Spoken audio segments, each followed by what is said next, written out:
Hello বন্ধুরা, welcome back to my mini blog. আজ আমি ভোর 5টা থেকে উঠে পড়েছিলাম। তো তারপরে দেখছি যে বাইরে খুব বৃষ্টি হচ্ছে। তারপরে মা বলল যে ঠাকুরের ফুল তুলে আনার জন্য, তাই ফুল তুলতে গেছিলাম। দেখছি যে যাওয়াই যাচ্ছে না। তো আমি কি করলাম, আমাদের ছাদে উঠে আসলাম। ছাদে উঠে আসার পরে আমাদের একটা টগর গাছ আছে, ওখান থেকে বেশ কয়েকটা সাদা ফুল তুলে নিলাম। তারপর মা পুজো করে নিল। মা পুজো করার পরে আমি ভোগগুলো খেয়ে নিলাম, ঠাকুরের প্রসাদ মা দিয়েছিল ঠাকুরকে। এরপর স্নান টান করে দুপুরে খাবার খেয়ে আমি ঘুমিয়ে পড়েছিলাম। তারপর ঘুম থেকে উঠে দেখছি যে বৃষ্টিটাও ছেড়েছে। তো বৃষ্টিটা ছাড়ার পরে ভাবলাম যে সকালবেলা যেহেতু আমি হাঁটতে যাইনি, তাই এখন একটু হাঁটতে যাব। তো রেডি হয়ে নিলাম হাঁটতে যাওয়ার জন্য, চুল টুল বেঁধে নিলাম, দিয়ে হাঁটতে গেছিলাম। হাঁটতে হাঁটতে একটা ভিডিও বানিয়ে নিলাম, একটু ছোট্ট একটা ক্লিপ।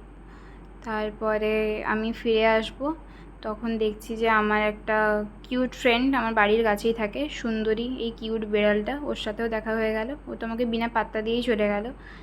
এরপর এসেই আমি ছোলা মুখ সেদ্ধ খেতে যাব, দেখছি যে আমার চাট মশলাটা শেষ হয়ে গেছে, যেটা ছাড়া আমি ছোলা মুখ সেদ্ধ একদমই খেতে পারি না।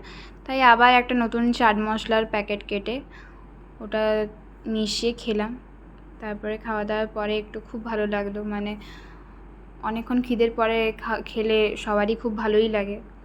তো খুব টেস্টিও হয়েছিল ছোলা মুখ সেদ্ধটা। এরপরে মার সন্ধে দেওয়া হয়ে গেল। তো সন্ধে দেওয়ার পরে ঠাকুরকে ভোগ লাগানো হলো। তো ভোগের প্রসাদটা দেওয়া হচ্ছে।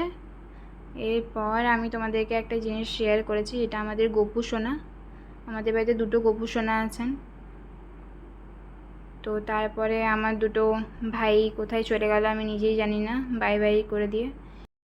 এরপর দেখলাম যে মা আজকে বাজারে গেছিলো যেহেতু, তো বাজার থেকে আমাদের জন্য ব্রেড এনেছিল। তো আজকে রাতে তো আমরা ব্রেড খাবোই, আমি, আমার ভাইরা, মা, আমরা ব্রেড খাবো। এবার বাবাকে ব্রেডটা দেওয়া হয় না, কারণ কি ময়দার জিনিস, তো ওই জন্য বাবাকে দেওয়া হয় না। তো তাই বাবার জন্য আমি এখানে রুটি বানাচ্ছি। বাবা রুটি পছন্দ করে, আর রুটির সাথে যদি একটু বাটার হয়, ওটা বাবার খুব ফেভারিট। তো বাবাকে আজকে ওটা বানিয়ে দিচ্ছি আমি। আমার নিজেরও খুব ভালো লাগে বাটার দেওয়া রুটি খেতে, তো ওটাই বানাচ্ছি। সাধারণত আমার রুটি সেরকম গোল হয় না, বাট আজকে জানি না কেন গোল গোল রুটি হচ্ছিল, তাই আমি খুব খুশি হয়ে গেছিলাম আজকে, যেহেতু গোল গোল রুটি হচ্ছে বলে।